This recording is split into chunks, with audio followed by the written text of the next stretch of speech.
Assalamualaikum warahmatullahi wabarakatuh jami'an, apa khabar semua ya? Alhamdulillah, alhamdulillahirabbil alamin. Wa bihi nasta'in ala umuri dunya waddin.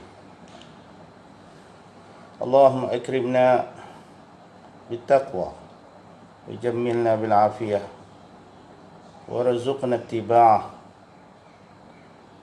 waj'alna wa iyyakum waj'alana wa iyyakum minas su'ada'i fid dunya wal akhirah. Amin ya rabbal alamin.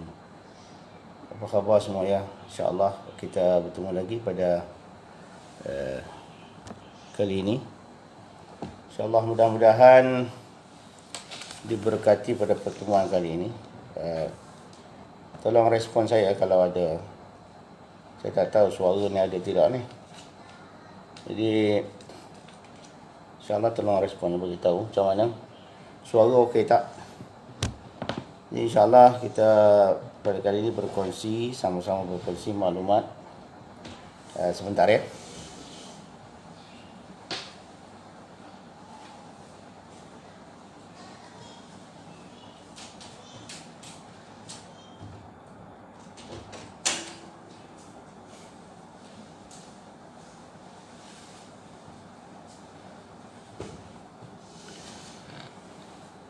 Bersama kita berkongsi maklumat apa juga yang kita nak kongsikan. Jadi kita sudah berada di masuk kepada setengah ataupun farsa yang kedua, iaitu menuju kepada penghujung, ke arah penghujung akhir Ramadan. Pada tahun ini mudah-mudahan Allah Subhanahu Wa Taala anugerahkan kepada kita Lailatul Qadar. Pentingnya kan Lailatul Qadar ini dalam arti hidup, sebagai satu dugaan dan cubaan latihan kita di dunia ini untuk menempuh satu penghidupan yang akan datang, itu satu kehidupan yang kekal abadi, alam baqa, daripada alam fana ini, alam dunia, alam fana, menuju kepada alam baqa. Jadi sangat pentinglah arti makna kepada Lailatul Qadar itu bagi kehidupan kita sebagai orang beriman. Oleh sebab itu Lailatul Qadar ni sangat dihargai, sentiasa dicari-cari, diusahakan oleh setiap mukmin. Lailatul Qadri khairun min alfi syahri. Kelebihan Lailatul Qadar itu lebih baik daripada 1000 bulan. 1000 bulan kata ulama suku 80 tahun ibadat yang makbulah, yang Allah terima. 80 tahun ibadat siang malam buat ibadat, Allah Ta'ala terima. Jadi 1000 bulan 80 tahun, katanya lah orang yang mengira. Saya tak mengira pun. Jadi umur kita, kalau ada 80 tahun lah umur kita, 80 tahun tu kita ibadat ke? Tolak 25 tahun tidur. Sebenarnya tidur kita banyak, 25 tahun, 20 tahun tidur. Yang lebih tu kalau katalah jaga.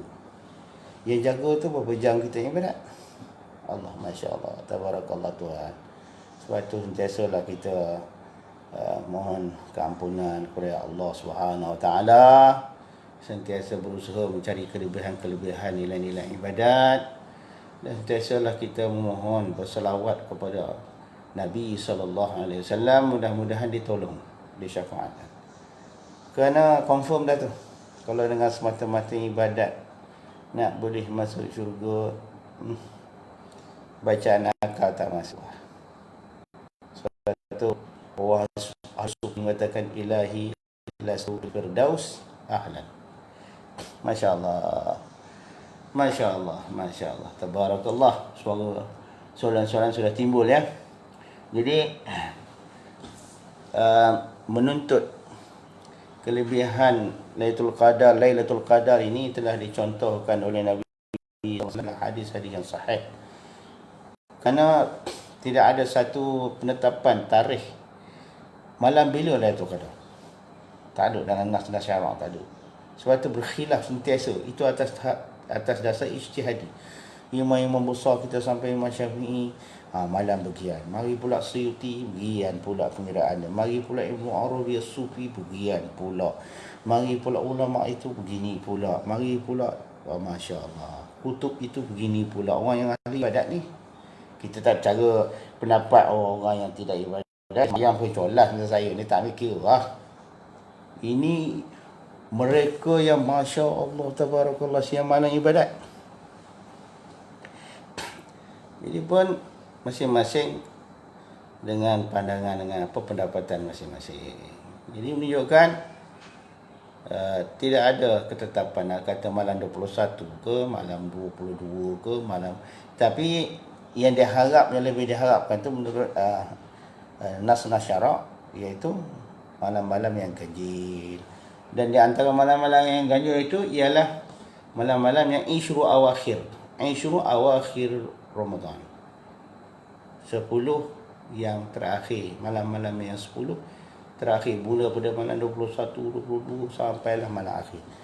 Itu diharapkan boleh dapat dihasilkan Lailatul Qadar. Sebab tu dalam hadis-hadis sahih, contohnya riwayat daripada Imam Muslim, kana Nabi sallallahu alaihi wasallam ya'takifu Ishru awakhir Ramadan, 10 yang akhir daripada bulan Ramadan, malam-malam tu. Wa yattaziru, diikat kain dengan maksud bersungguh-sungguh sehingga mengasingkan diri beriktikaf di masjid. Tak duduk rumah dah, tak tidur dari rumah dah. Mana akhir-akhir ni kita peluk juga, duduk kan.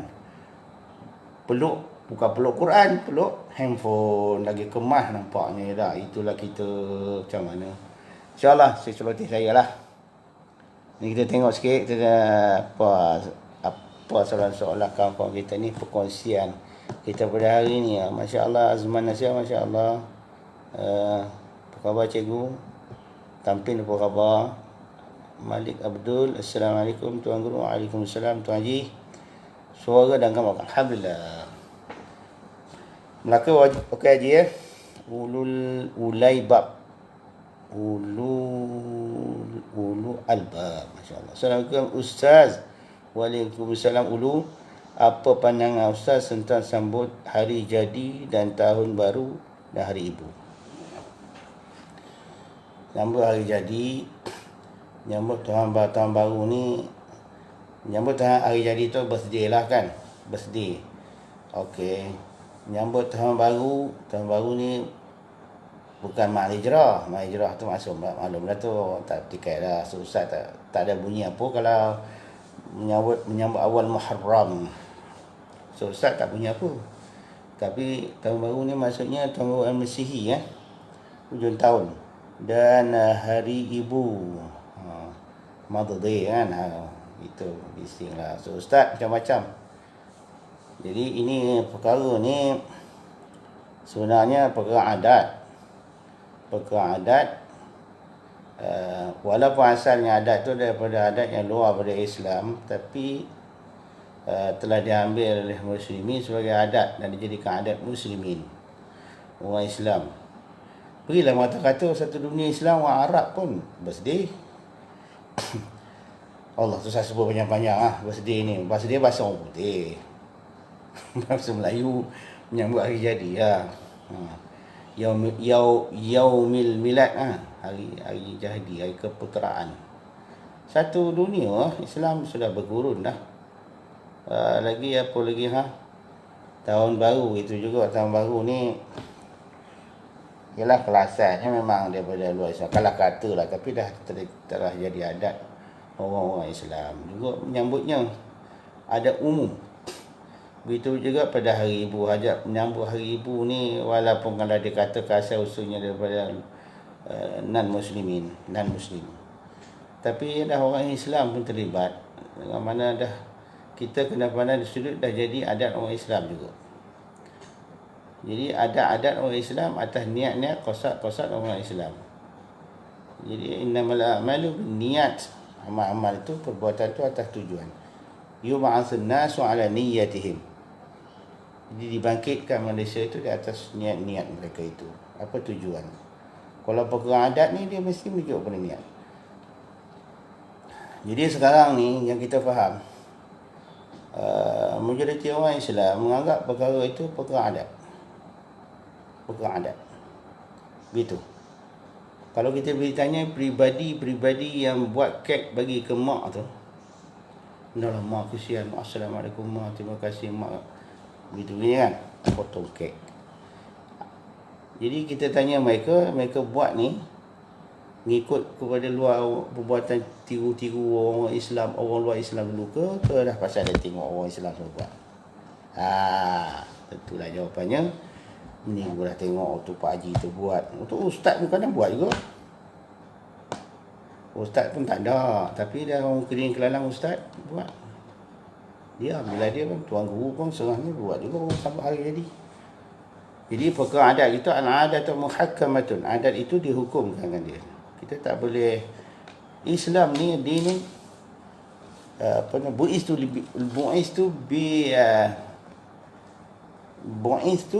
bil hanafiyyati samha aisiru wala tu'assiru. Aku dibangkitkan atas agama yang tasamuh.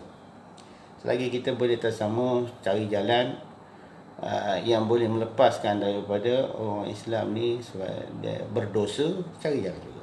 Itu tugas fungsi fatwa yang sebenarnya. Itu antara sebab dia. Itu kena ada lajnah fatwa, ada mufti. Kalau tidak, tak guna.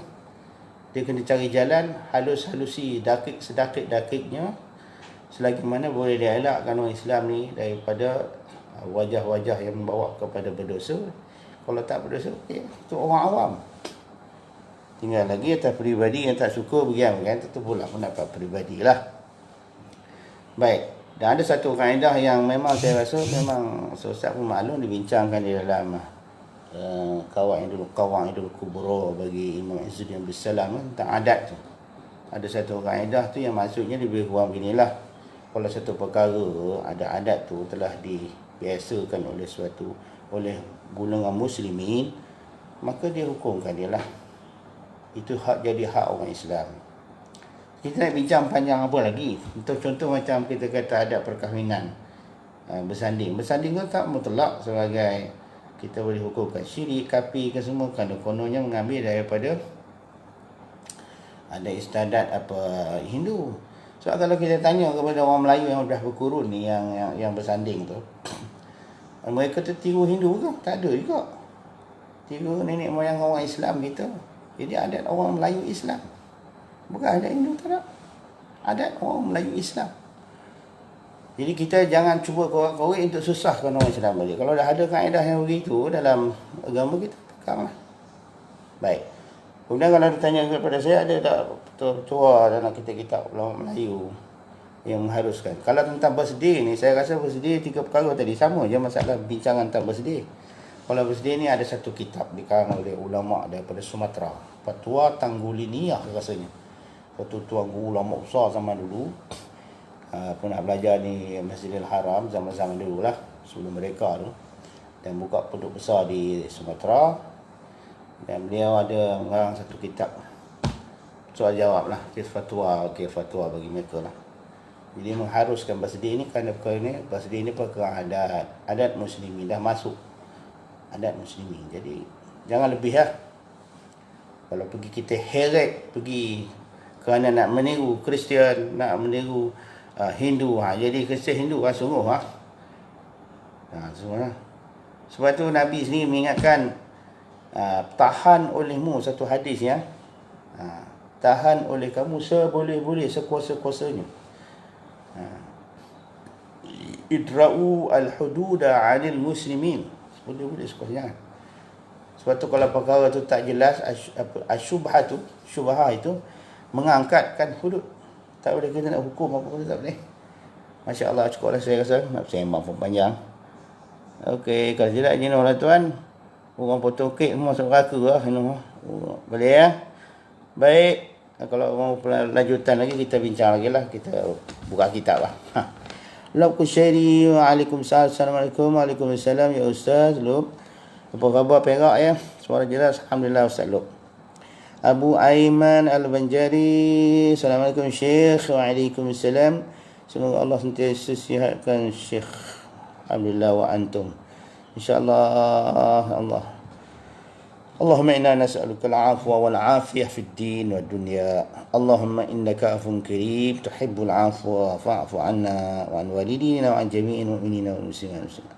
Mohon pencerahan adakah jika kita niat untuk kebaikan apa? Untuk batalkan puasa.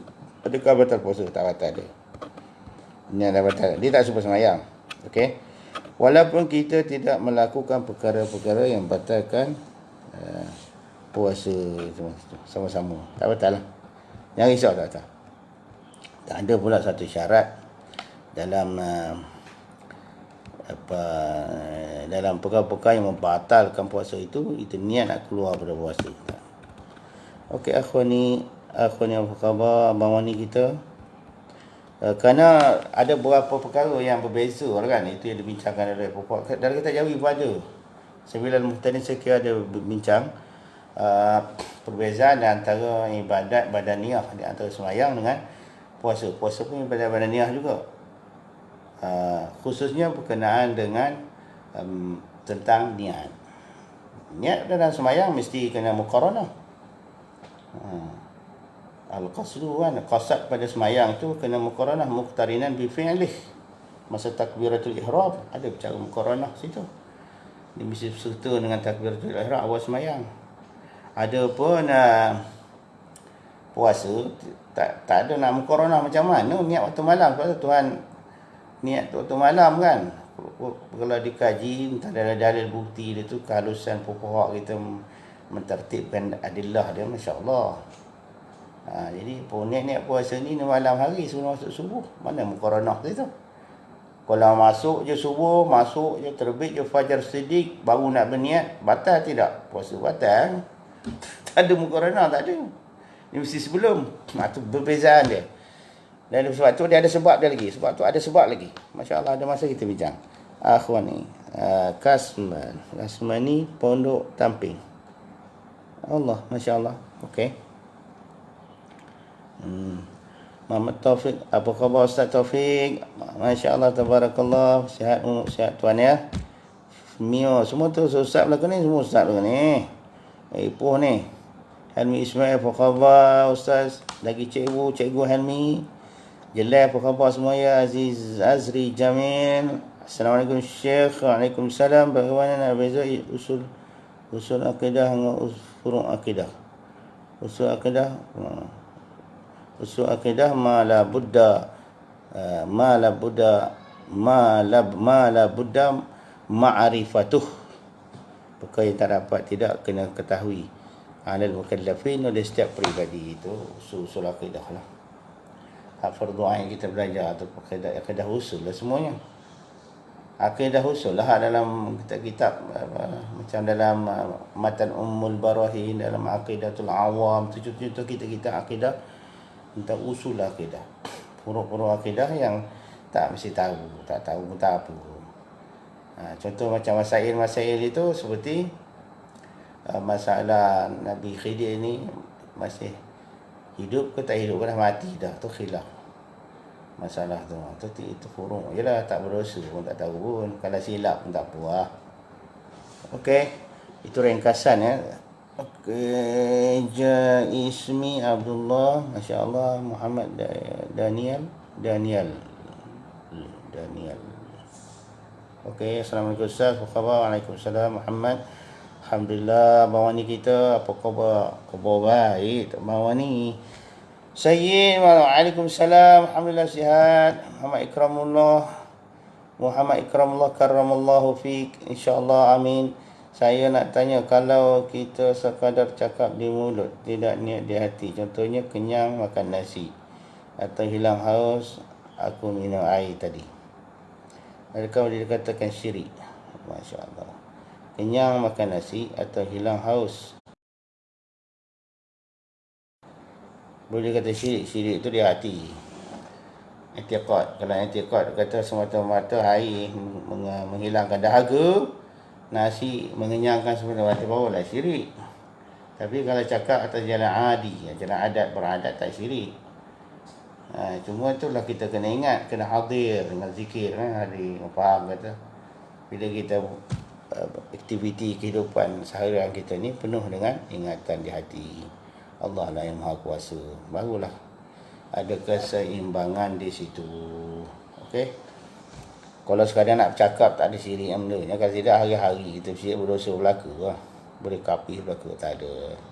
Dan kita akidah tauhid pun mengatakan begitu. Kalau perkataan yang pada kebiasaannya, pada adat itu dikatakan begitu kan, aku makan kenyang tadi dah, berdosa? Tak berdosa. Cakap adat, biasanya kenyang. Allah lah yang mengenyangkan pada hakikatnya. Masya Allah. Zan Din, Assalamualaikum. Waalaikumsalam. Nak tanya, tidakkah ruh baik-baik boleh kembali ke dunia membantu dalam perbuatan serta memberi amalan-amalan baik seperti zikir-zikir? Adakah itu jin atau dampingan? Qarin lah. Mohon pencerahan. Terima kasih Ustaz. Sama-sama. Sekejap ya. Apa lagi bawah tu? Bawah tak tu je.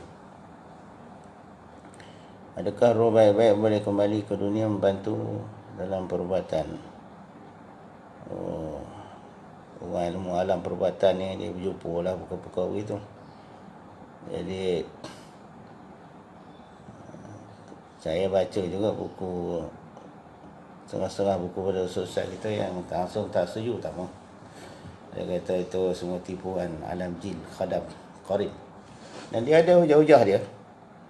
Baik. Tapi perkara itu harus berlaku. Cuma perkara harus berlaku. Sebab ada contoh-contohnya dalam tamadun Islam pun ada berlaku begitu kan. Mendampingnya para wali itu dengan orang soleh dari kalangan jin. Itu ada sebenarnya. Kalau kita nak nafi langsung, totally tak boleh sebagai terus satu atas nama Sadduz Zara'i, untuk memelihara daripada jatuh jauh kepada lembah yang tak kacau bilau tu, eloklah. Kita kata tak ada lah, jangan hampiri. Jangan hampiri begitu. So ada tadi yang mendamping itu qarin daripada kalangan jin. Jin ni walaupun jin Islam, eloknya janganlah. Tak bagus bagi satu orang yang dalam perjalanan ketuhanan, tak bagus lah. Tak mau. Tapi kita nak sebagai hukum, sebagai satu hukum, sebagai hukum Islam, sebagai fatwa tu kena kaji lagi. Sebab tu nak buat doktorah ke, lepas kaji lagi, lepas selidik lagi. Kena kaji, termasuk dengan tamadun-tamadun Islam, contoh-contoh peradaban Islam zaman-zaman dulu pernah berlaku tak? Kalau ada contoh,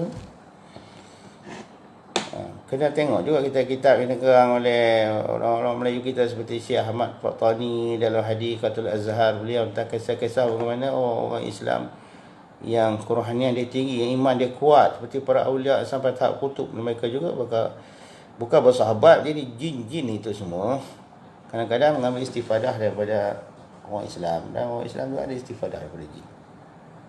Saya cakap ni bukan kata dasar supaya kita berkongsi tak apa, kena faham ya. Ini sekadar kalau kata nak putus salah, fala sabila ilaih, tak adalah. Tapi atas jalan untuk lebih baik, lebih selamat, cermat, jangan, tak ada. Hindarilah. Kita banyak lagi orang lagi ramai kan, manusia yang tahu ilmu perubatan ni, khasiat-khasiat pokok, khasiat batu, khasiat tanah. Itu yang doktor-doktor hospital tu sebenarnya dia kaji apa sebenarnya? Kaji khasiat juga, khasiat pokok, daun kayu, sama je lebih kurang perubatan. Kalau nak kata Islam berlaku semua tu. Asal daripada siapa?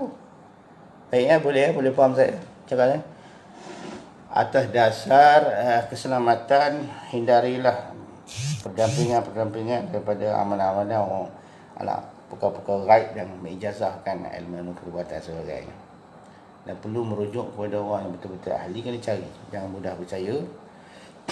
Dan kalau pada umumnya kita nak kata sebagai satu perkata salah, Dia bukan salah totally 100% qat'i gitu, tidak. Sebab tu apa yang saya ingat masa saya belajar di pondok dulu lah dengan guru saya kan. Mereka tu bila kitab kuning belaka tak baca hari kitab baru ni.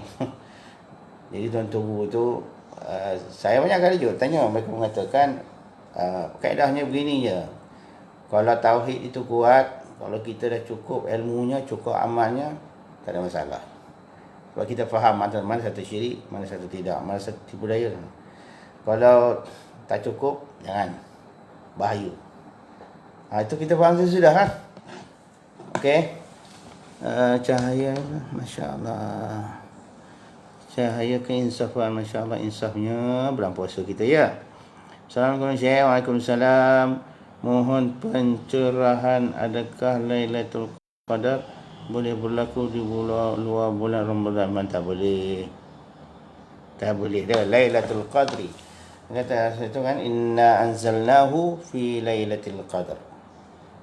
Inna, sesungguhnya kami, anzalna, telah menurunkan dhamir hu tu merujuk pada apa? Pada Al-Quranul Karim yang diturunkan daripada langit yang ketujuh tu, turun dibawa sekaligus serentak bawa turun ke Baitul Izzah di langit pertama, fi Lailatul Qadar, fi Lailatul Qadri, pada malam Lailatul Qadar. Dan telah pasti bulan Ramadan. Lailatul Qadri khairun min alfi syahrin, itu memang bulan Ramadan lah. Itu satu ayat. Ayat yang jelas lagi dia katakan, Syahrul Ramadana alladhi unzila fihi al-Quran hudan linnasi, hudan petunjuk, linnasi wa bayyinatin minal huda wal furqan. Wa bayyinat, telah menjelaskan, minal huda wal furqan, petunjuk dan pembeda. Jadi menunjukkan Lailatul Qadar itu pasti pada bulan Ramadan. Quran diturunkan pada malam Lailatul Qadar. Dan Lailatul Qadar itu adalah pada bulan Ramadan. Luar Ramadan tidak ada Lailatul Qadar. Boleh ya?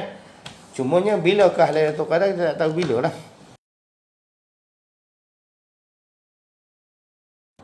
Masya Allah, Izu Jolubu. Apa khabar Ustaz? Masya Allah. Rifdi, Assalamualaikum. Nur Ain, salam Ustaz, boleh jelaskan maksud Qorin? Qorin ni teman, selalu digunakan kepada teman-teman sahabat-sahabat yang gaib lah. Qorin daripada kalangan jin-jin Islam. Kalau orang tak semayang, yang orang kafir tu, Qorin dia orang kafir ya, teman dia orang kafir, teman daripada kalangan jin ataupun syaitan-syaitan kafir. Dan Qorin ini setiap orang ada Qorin. Setiap manusia ada punya Qorin, dilahirkan bersama Qorin. Itu hadis yang sahih lah. Saya ada Qorin saya tu, ada siapa sahabat kita, hatta Nabi sendiri ada Qorin, tapi Nabi mengatakan Qorin Nabi itu telah kalah, tak patuh, angkat tangan lah, surrender dengan Nabi. Jadi begitu ialah kedudukannya Qorin-Qorin, orang beriman, orang kuat, orang soleh, para awliya Allah tu, yang kuat iman mereka itu. Qorin-Qorin ni yang daripada kalangan syaitan, memang syaitan sebenarnya, telah membantu, kalah dan membantu tuan teman dia tu yang mukmin itulah, orang Islam tu. Jadi Qorin ni ada.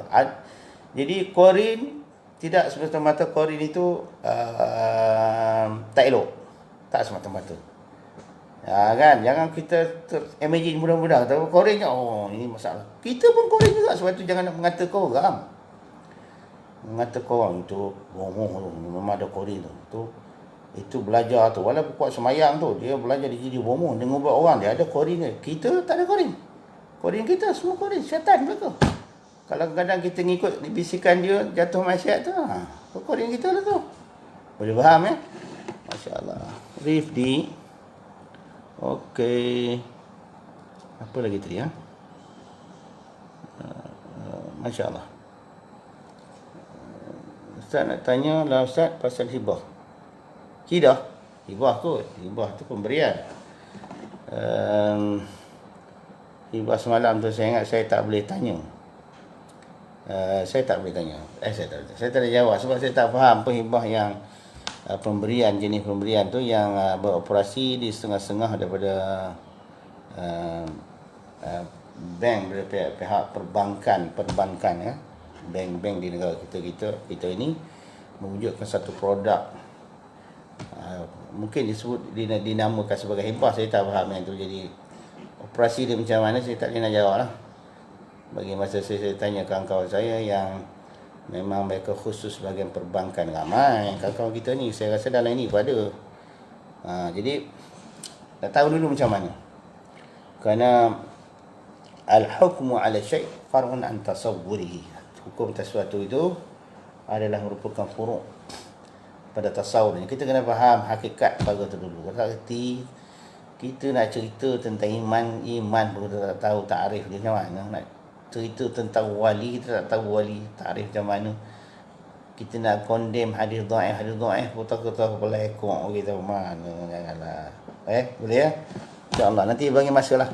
Salman Al-Farisi. Okey, Ustaz Salman Terengganu, apa khabar? Masya-Allah, tabarakallah. Kasarallahu amsalakum, masya-Allah. Watan Nabi, masya-Allah. Nak kata Jepun pun harus juga ni, ada darah Jepun kot watan Nabi, masya-Allah. Gua jelah. Assalamualaikum. Waalaikumsalam. Apakah hukum mencuri nafas dalam bacaan Al-Quran hanya kerana nafas kita pendek? Itu wakaf darurat orang kata lah. Taklah berdosa. Sebenarnya wakaf ni tak ada berdosa. Tak berdosa. Makruh pun tak. Melainkan dengan sebab-sebab kerana sengaja kan. Okey lah. Itu dalam ilmu tajwid ada ruang, boleh saya rujuk sana. Darurat tak apa lah. Wakaf tu hukumnya sunat je. Tapi nak kata makruh, nak kata haram, saya rasa dalam matan-matan ilmu qiraah, dalam ilmu orang bercakap tentang ilmu tajwid, qiraah semua ada menyebut. Jadi tidak ada wakaf yang haram, tidak ada wakaf makruh. Wakaf sunat cuma ada lah. Kadang-kadang darurat macam mana putih nafas, kena ikut undang-undang dia lah, rujuk balik ke belakang apa ke. Okey. Toki Azman TK, masya-Allah. Toki, Ustaz, kalau ada kisah-kisah Lailatul Qadar dari almarhum tuan guru masa Ustaz mengaji pondok dulu, boleh kongsi? Tak tahulah. Itu salah seorang tu saya tu memang kuat bersuluk di sana, dia bersuluk masa dalam gua. Saya tidak masa belajar dulu, saya tak ambil perhatian ilmu-ilmu yang macam itu. Betul perhatian pada ilmu-ilmu lafaz saja. Ilmu nahunya, ilmu kitabnya, ilmu itu sajalah. Betul, aku saya memang kuat fikir lah dulu ni. Tak lebih daripada itu.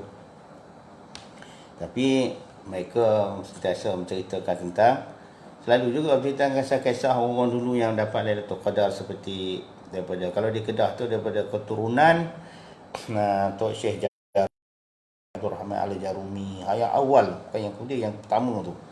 Jadi pada keturunan akibah daripada Syekh Al-Jarumi ni, Abdul Rahman Al-Jarumi, yang masa di Fatani lagi, dia telah mendapat Lailatul Qadar dan berdoa 7 keturunan itu direzekikan daripada orang-orang yang alim, para ulama. Memang sungguh bila dikaji silsilah dia sampai 7 keturunan alim berlaku. Itu saya dengar cerita kepada keturunan sampai kepada batch almarhum tuan guru Ustaz Fadil Nur. Tu silsilah keturunan dia tu. Ustaz Fadil Nur tu saya tak tahu keturunan keempat ke keturunan ketujuh ke dah habis dah sampai hari ini. Tapi memang adik-beradik saudara mara daripada titih berih dia tu memang susah berlaku lah kita pergi Kedah. Kalau kata daripada keluarga Ustaz Fadil Nur ni, kalau pak menakan dia, pak saudara dia memang ulama. Saya sebab saya cerita, sebab saya sempat berguru dengan pernah belajar dengan tuan guru almarhum tuan guru Haji Husin. Tuan guru Haji Husin tu dekat Derga tu kan, dekat kampung kampung Bagan Buaya, Kubang Buaya. Masya-Allah, tuan guru alim. Itu pak saudara, pak mereka pada Ustaz Fadil memang ulama. Tuan-tuan guru almarhum tuan guru Haji Idris kampung Aluk Mengkudu, semua meninggal belaka. Haji Cin semua tu, menantu, cucu, cicit semua tuan-tuan guru alim ulama, sampai lepas-lepas bawah-bawah yang pergi Mesir je selesai lah. Tak apalah juga, habis semua ulama Melaka lah. Kisah Syekh Daud Fatani kata itu lah. Bukan ini kan. Yang itu adalah selalu dengar. Baik. Muhammad Nizam. Ustaz, betulkah tauhid tiada khilaf? Adakah jelas kaedah 3 serangkai tertolak? Memanglah tauhid yang usul mana ada khilaf. Hatta ada antara Imam Abu Hasan Al-Asy'ari dengan Maturidi pun ada 13 masalah bercanggah khilaf. Tapi itu pun telah dijawab oleh Imam Subki kurun ke-6. Khilaf mereka itu sebenarnya adalah tidak boleh ditabdikkan pada satu pihak, walaupun setengah-setengah khilaf tu adalah khilaf yang bukan lafzi lagi, bahkan khilaf yang hakiki, bukan lafzi lagi kan. Jadi semua tu ada wajah dia, ada dalil dia, maksudnya di situ. Memang dalam masalah akidah ni canggahan khilaf itu, kalau pada akidah-akidah usul ni memang kalau nak cari macam tak jumpa lah. Kalau pun jumpa sangat tu, macam yang saya sebut tadi tu, jumpa sangat tu, itu pun sebenarnya tak boleh lagi disalah menyalahkan. Kita orang awam tak faham ke itu, jadi kita baca, kita terima apa yang dah ada, telah selesai. Itu yang bercanggah khilaf, yang berkhilaf itu di sudut metodologi, dalil. Asy'ari Quruzi dan sebagainya tentang wujud gitu, itu tentang rubuk dalil. Tak apa yang tu, khilaf-khilaf macam tu. Kemudian kalau akidah-akidah yang tidak usul, yang furfariyah tu tak apa. Baik, kemudian masalah adakah kaedah 3 serangkai tu, 3 serangkai ni macam penyakit 3 serangkai lah, bahaya kan. Tauhid asma wa sifat, tauhid uluhiyah, tauhid rububiyah, tauhid asma wa sifat. Yang itu tertolak pada tafsiran dia, bukan pada istilah dia semata, tak ada masalah. Cuma dah jadi istilah kaum mereka itu, yang lazim daripada istilah tu ada punya isi dia. Jadi dihindarilah, ulama suruh janganlah. Kaji boleh, baca boleh, tak ada masalah, tapi berpegang kepada tafsiran metod tauhid 3 tu dilarang. Banyak implikasi dia yang membahayakan. Okey. Muhammad Nizam, Ustaz belum. Okey, tadi saya jawab. Rumput Man, masya-Allah, tuan rumput, apa khabar? Rifdi, terima kasih, sama-sama.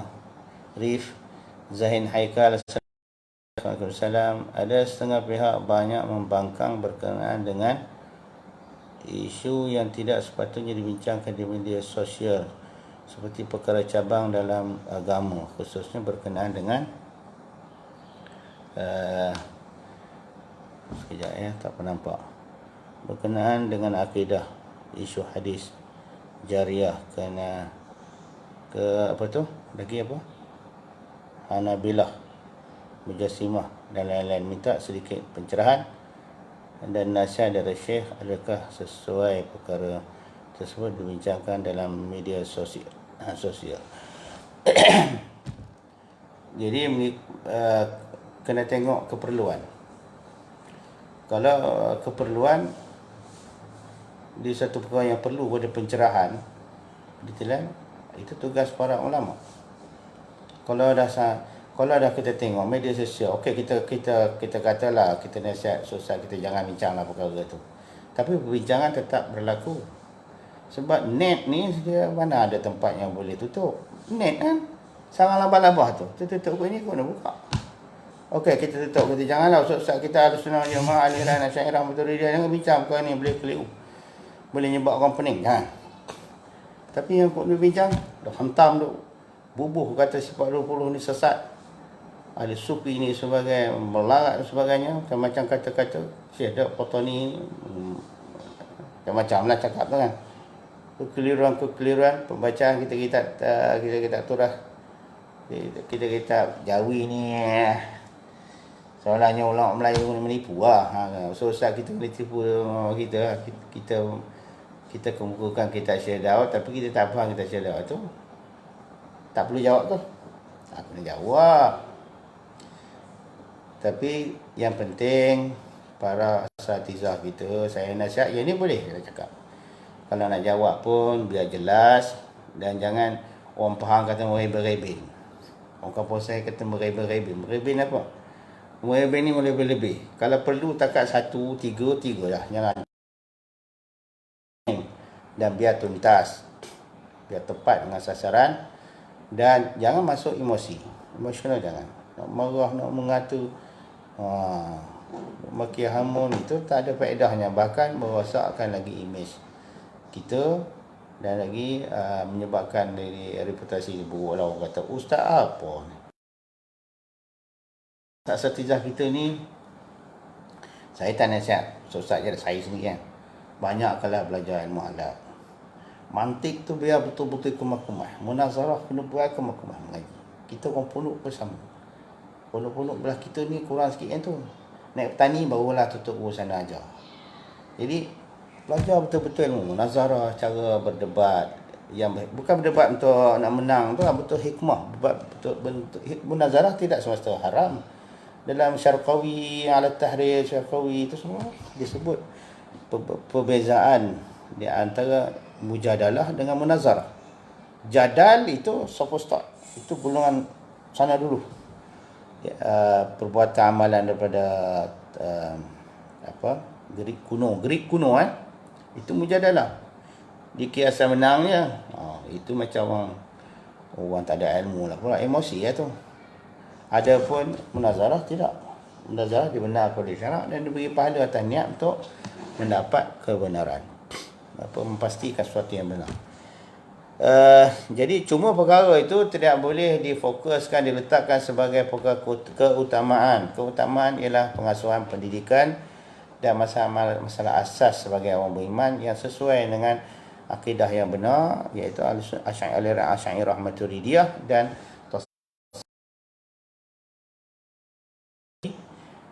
begitu. Dan fiqh yang empat mazhab yang keluar tu. Dan keutamaannya dia beri kepada fiqh kita Syafi'i sendiri. Dan seboleh-bolehnya begitu. Jangan keluarlah. Itu yang penting. Yang lebih-lebih itu. Boleh ya Zahin, insya-Allah. Terima kasih bertanya. Rumput main. Salam Ustaz. Waalaikumsalam Rumput. Ustaz doakan saya, isteri dan anak yang saya lama sangat tak jumpa Ustaz dan anak. Masya Allah. Amin ya Rabbal Alamin. Rabbana hablana min azwajina wa dhurriyyatina qurrata a'in waj'alna lil muttaqina imama. Dah terbuka. Okey. Dah situ kan dah padam pula dah habis dah. Trying to go live. Okey, kita terus. Cuma tolong tulis semulalah soalan. Saya nak berapa dah sekarang? Banyak soalan tak terjawab 248. Kalau ada lagi boleh teruskan soalan, kalau boleh di trying to go live. Masya Allah. Recording pula.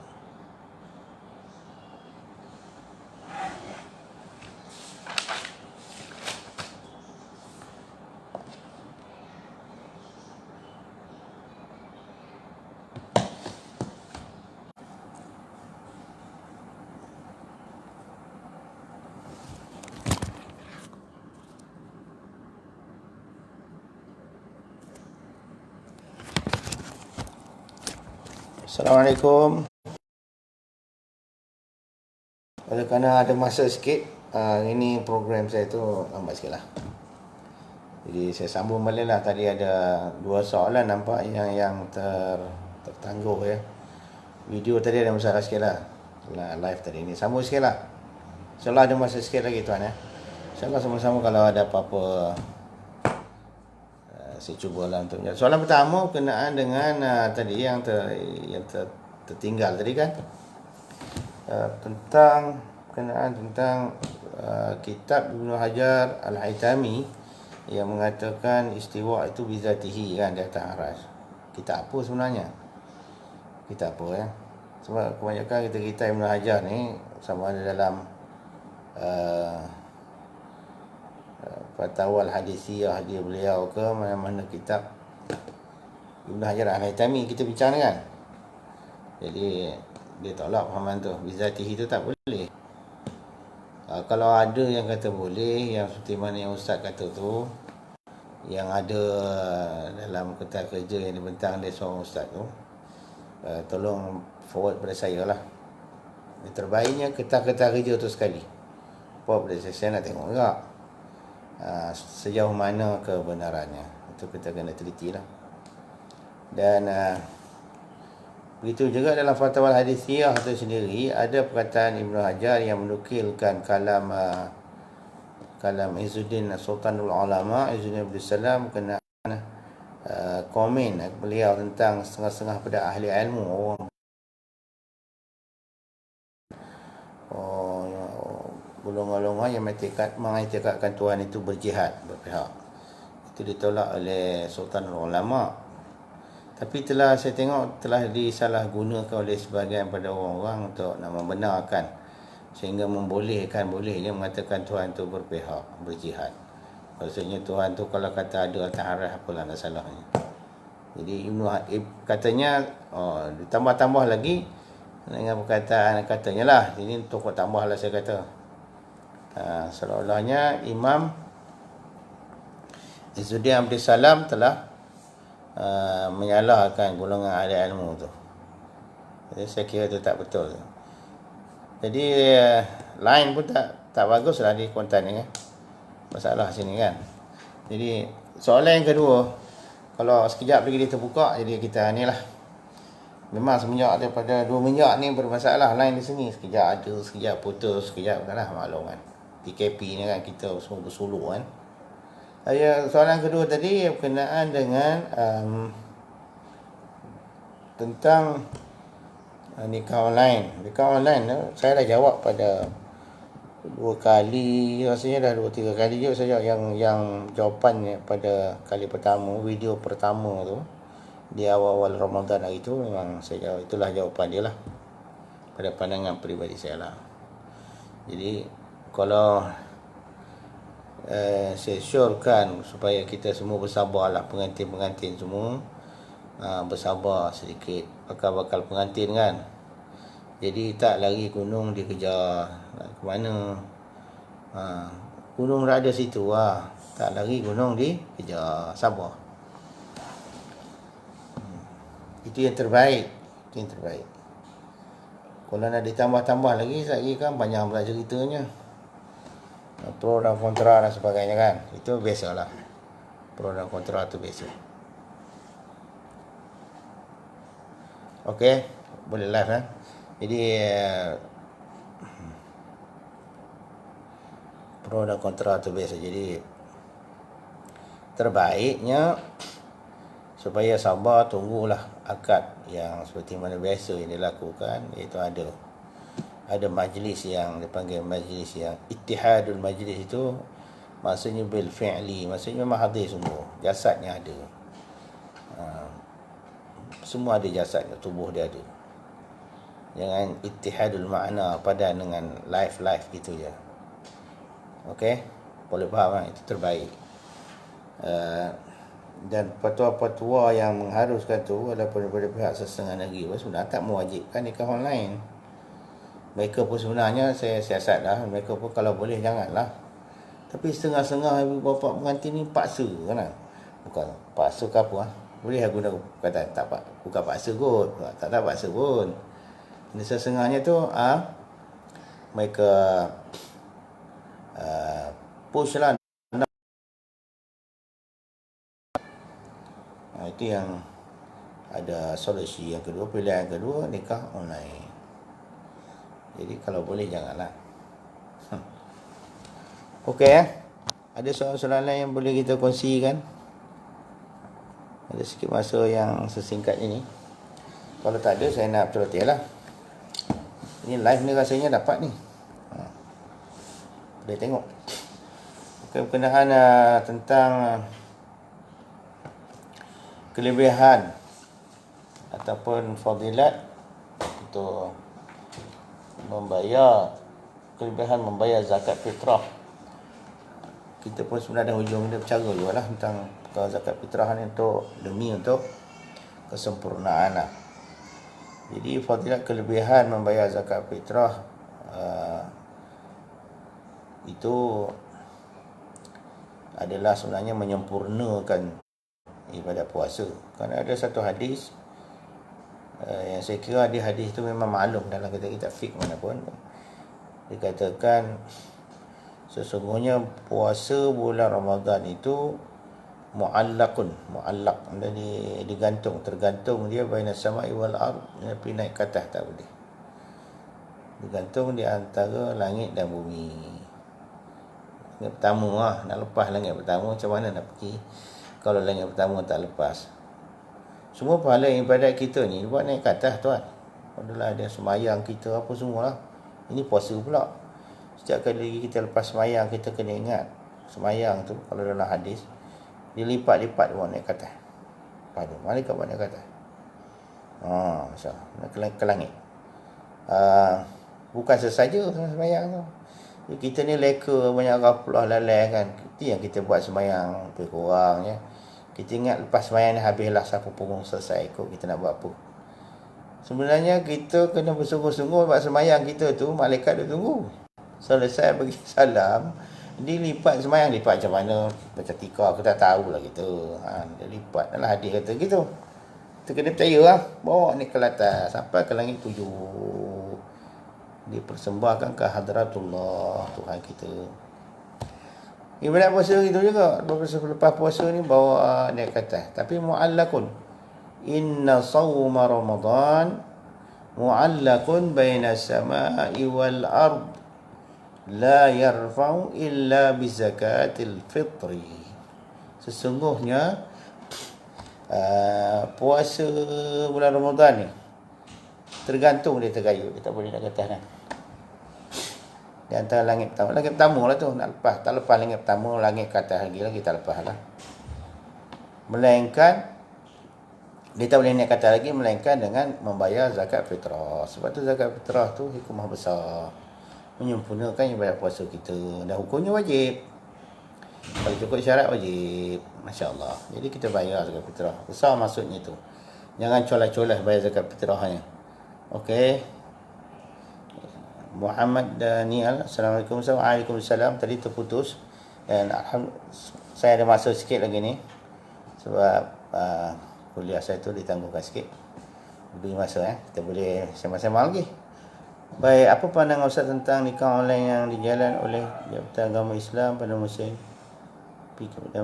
Saya nak cakap apa itu Jabat Agama ni dia tidak bertindak pandai-pandai sendiri-sendiri dia. Mereka ada etika dia. Semua atas fatwa-fatwa yang telah dimusyawarahkan di kalangan para mufti.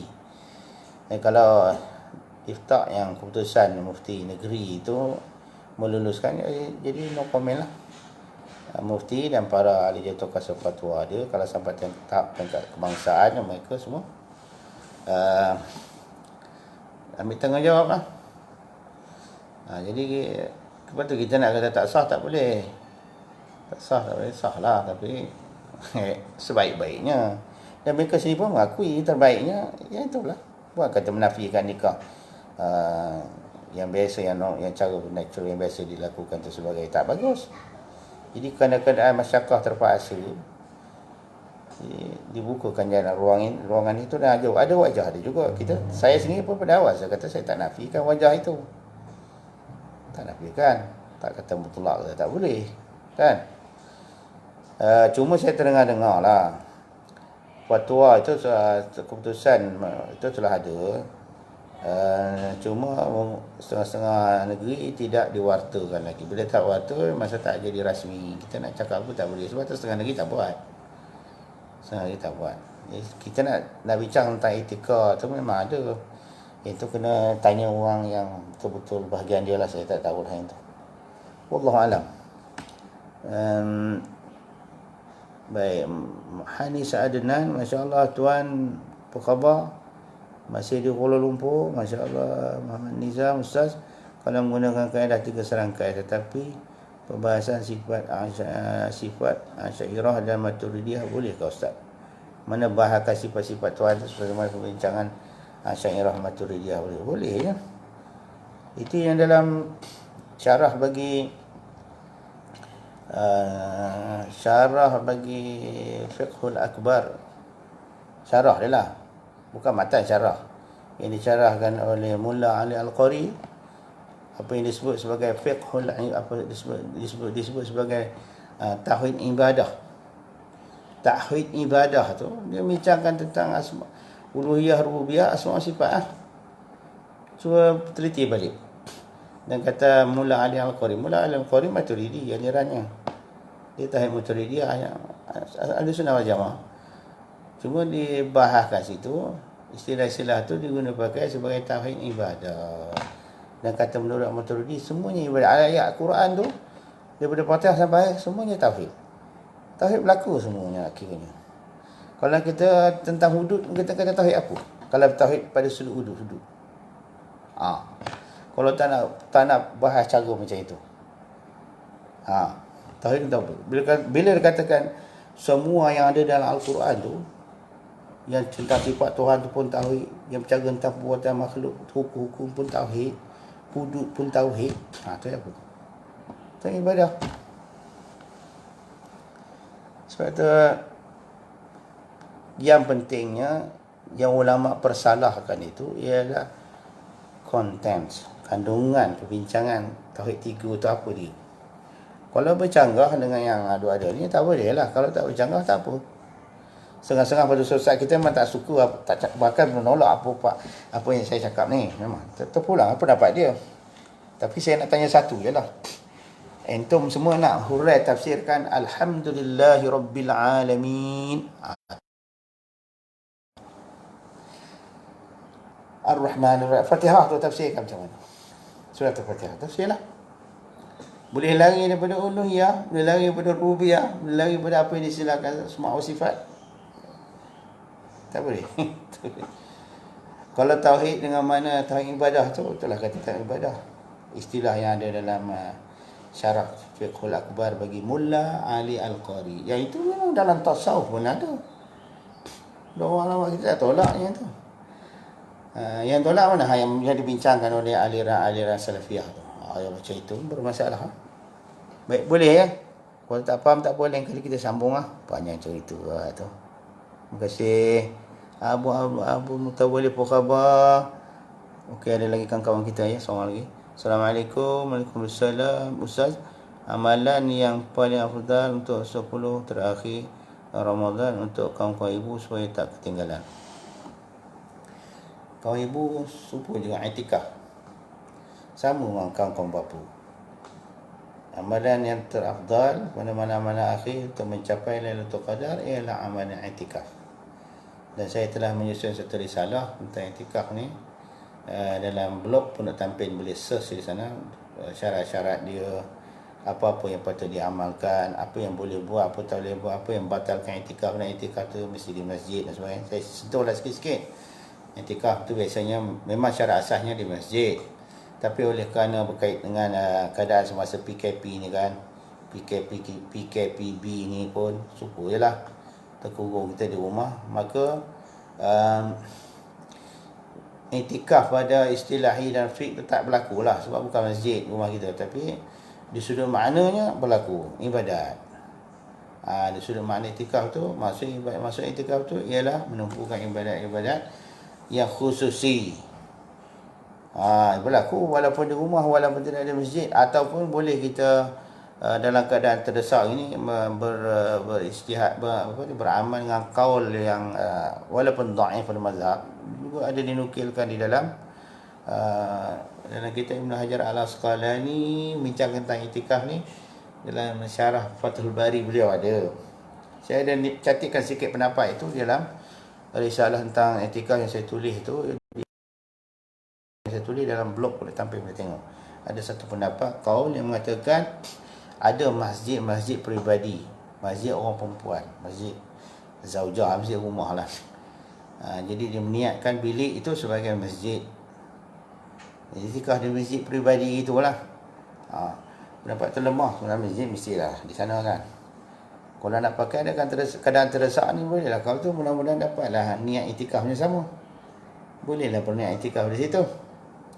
Kadang-kadang terdesak diharuskan memakai pendapat-pendapat yang lemah, yang pendapat yang kedua yang tidak muktamad pada mazhab. Tak apa. Boleh. Dan amalan-amalan yang ditumpukan yang kita kata asas dalam ibadat i'tikaf ni ialah amalan-amalan khusus.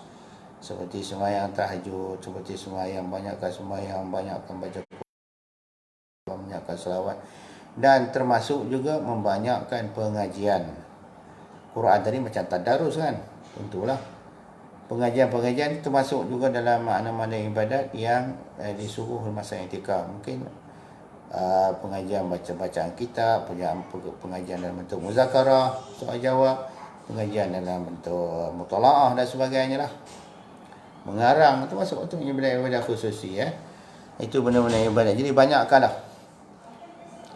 ibadat khusus siang dan malam, pagi dan petang, khasnya berdoa.